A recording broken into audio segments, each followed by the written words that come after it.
वाल्मिक कराड आणि विष्णू चाटे हे दिंडोरीतल्या आश्रमामध्ये मुक्कामी होते असा आरोप सामाजिक कार्यकर्त्या तृप्ती देसाई यांनी केलाय।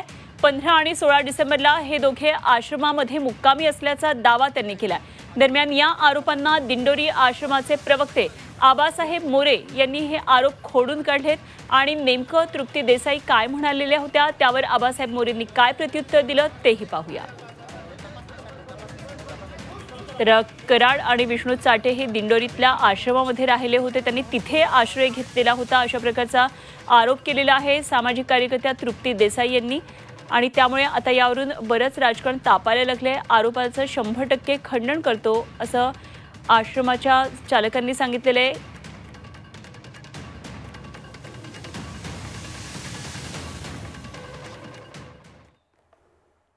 आणि संतोष देशमुख यांची जी हत्या झाली याच्यात अटक असलेला जो आरोपी आहे वाल्मिक कराड, आपण बघतोय की सध्या तो SITच्या ताब्यात आहे, पोलीस कोठडीत आहे आणि पोलीस कोठडीत यासाठी ठेवलेलं आहे की त्याचे लोकेशन्स तपासण्यात यावेत।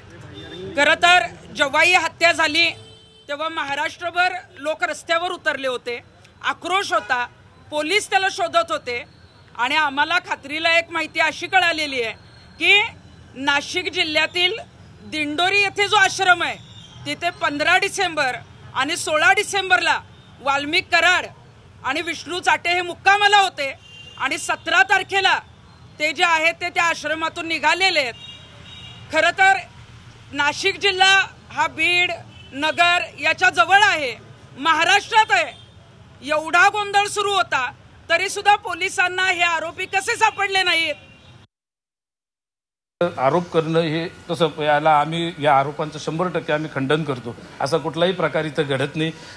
इथं दुनियाभरचे लोक येतात, नुसते महाराष्ट्रातले नाही जगभरातले लोक येतात। मंदिर सगळ्यांकरता खुलं असतं आणि इथं सामाजिक आम्ही जे उपक्रम आहे अध्यात्माबरोबर सामाजिक उपक्रम राबवतो। काय राबवतो ते दुनियाला माहिती, मला ते तुम्हाला डिटेल्स सांगायची गरज नाही, दुनिया जाणते। आणि जे काही असं कोणी आरोप केले असतील आता ते त्यांचा काय हेतू असेल ते आम्हाला सांगता येत नाही, पण या आरोपात कुठलंही तथ्य नाही।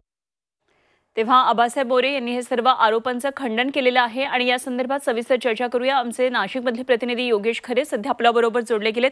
योगेश, वाल्मिक कराड आणि विष्णू चाटे दिंडोरीतल्या या आश्रमामध्ये राहत होते, तृप्ती देसाई यांनी हा अशा प्रकारे आरोप केलाय।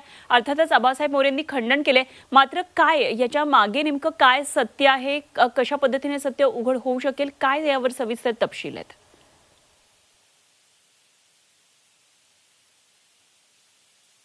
यांनी जे काही आरोप केले होते ते अर्धसत्य आहे असं त्यांनी स्पष्ट केलंय। त्यांनी 100% याचं खंडन केलंय। वाल्मिक कराड या ठिकाणी 15 तारखेला दर्शनासाठी आलेले होते, 15 किंवा 16 तारखेला या ठिकाणी दर्शनासाठी आलेले होते आणि त्यांनी दर्शन घेतलं आणि ते लगेच बाहेर गेलेत। मात्र हे त्यांना माहिती नव्हतं, ज्यावेळेस CIDचं पथक या ठिकाणी तपासासाठी आलं आणि CIDच्या पथकानं इथल्या CCTVची मागणी केली त्यावेळेस काहीतरी झालेलं आहे असं त्यांना कळालं आणि CCTVचं जे काही फुटेज होतं ते फुटेज घेऊन CIDचं पथक जप्त करून घेऊन गेलं। यामध्ये वाल्मिक कराड त्यामध्ये दिसला असल्याचं त्यांना CIDच्या लोकांना दिसलेलं आहे। मात्र हे वाल्मिक कराड कोण हे आम्हाला माहिती नाही, तो आला होता का, तो कुणाला भेटला या ठिकाणी नाही असं त्यांनी दावा केलेला आहे। मात्र दर्शनासाठी इथं अनेक लोक येत असतात आणि त्यानिमित्तानं वाल्मिक कराड या ठिकाणी आला असेल। त्यावेळेस दत्त जयंती असल्यामुळे दत्त पारायणाचा सोहळा या ठिकाणी सुरू असतो आणि महाराष्ट्रातून अनेक लोक पारायण करण्यासाठी या ठिकाणी येतात, तर त्याचपैकी दर्शन घेण्यासाठी ते आले असावेत असा त्यांनी दावा या ठिकाणी केलाय।